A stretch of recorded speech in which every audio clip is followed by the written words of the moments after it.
Google Meet app benefits for the teachers and the students. In this video, you will see how we can use this app to conduct a class or a lecture successfully. First of all, when you have downloaded Google Meet from the Play Store, you must go to the Google Meet app and start a new meeting.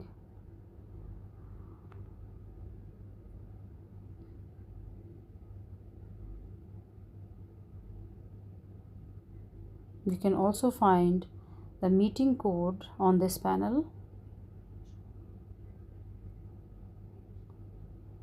or maybe if you have started the meeting already,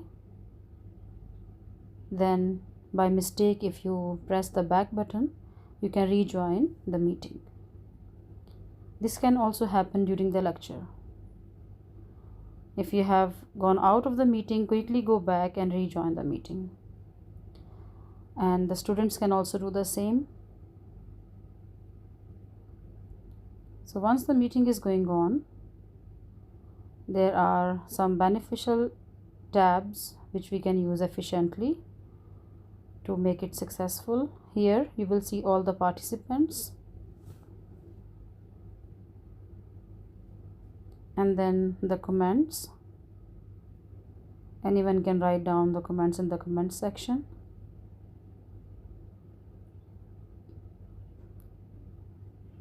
For example, the students can ask any questions from the teachers, because the mic of the students will remain closed during the lecture, and they should not be allowed to open the mic until the teacher needs to ask some questions from each student one by one.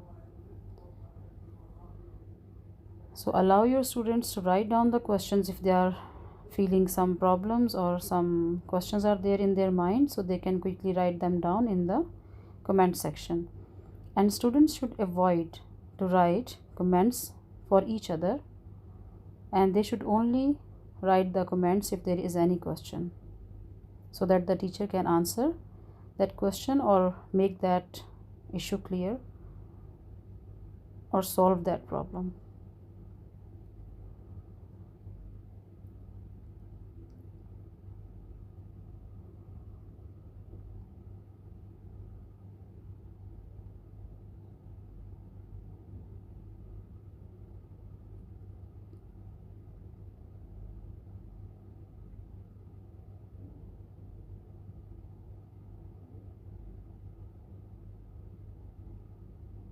For example, can I submit my homework today?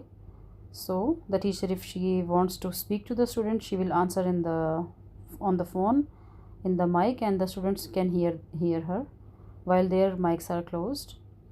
Now this is the information panel, and when you press it, you will find out the meeting code. If any student has not received it yet, or you get any personal message that the student, the one you recognize, of course, so you can share that again in the class group. Sometimes it happens that the code goes corrupted and it doesn't open, so you can share the code again from here.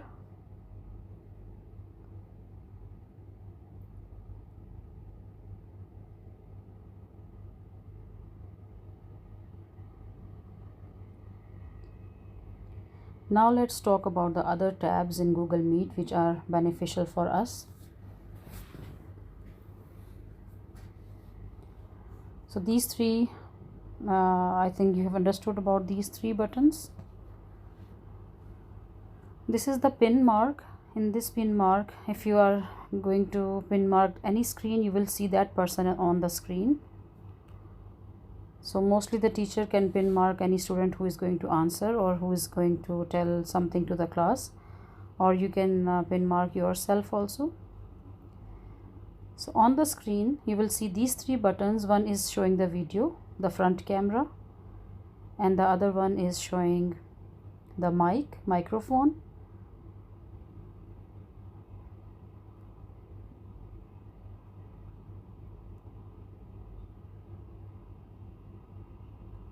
And the third tab is to of course everyone knows that it's to end the meeting. So during the meeting, please be very careful. Do not end this meeting. It is for the students and the teachers. At the top of the screen, you can find again 3 buttons. One of them is a speaker. This is a very useful button for the teachers. They can keep the speaker closed and they can ask their students to keep the mics closed.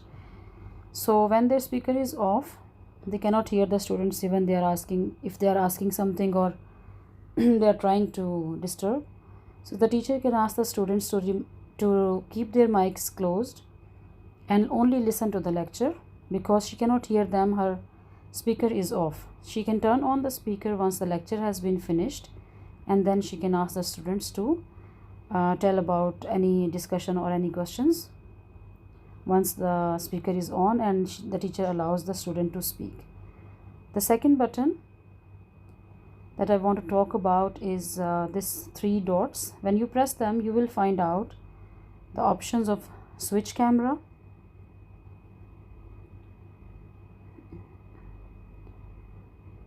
there are many options, but the most useful options for us as teachers is switch camera and present screen.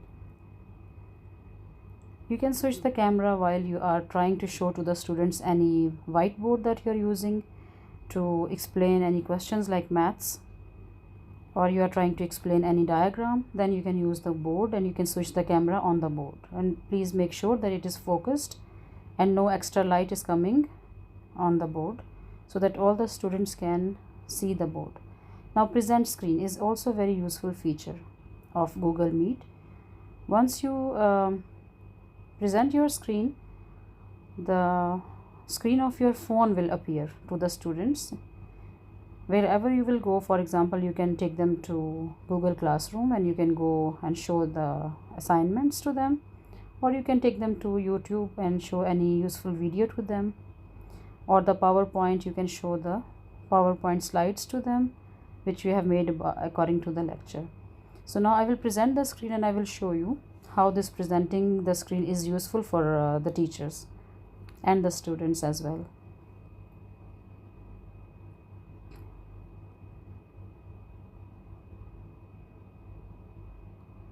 So before I present the screen, I want to tell you that there is a student, whenever you are having some participants in the meeting, when you will press on the right corner of the student's ID, you will see the 3 buttons. One is block, the other one is close the mic, the third one is pin that student. Okay, let me now present my screen to you so that you can understand how you can present the screen to the students. While students should not present their screens unless the teacher asks. So this is now I am presenting the screen. I am still in the meeting, but I am presenting the screen to the students. So this is the Google Classroom. You can show the new assignment, and then you can end the meeting and ask the students to continue doing their homeworks if they are free or they do not have the next period. And you can also ask them to finish the assigned work on or before the due date. So good luck to everyone. I hope you like this video. Thank you so much.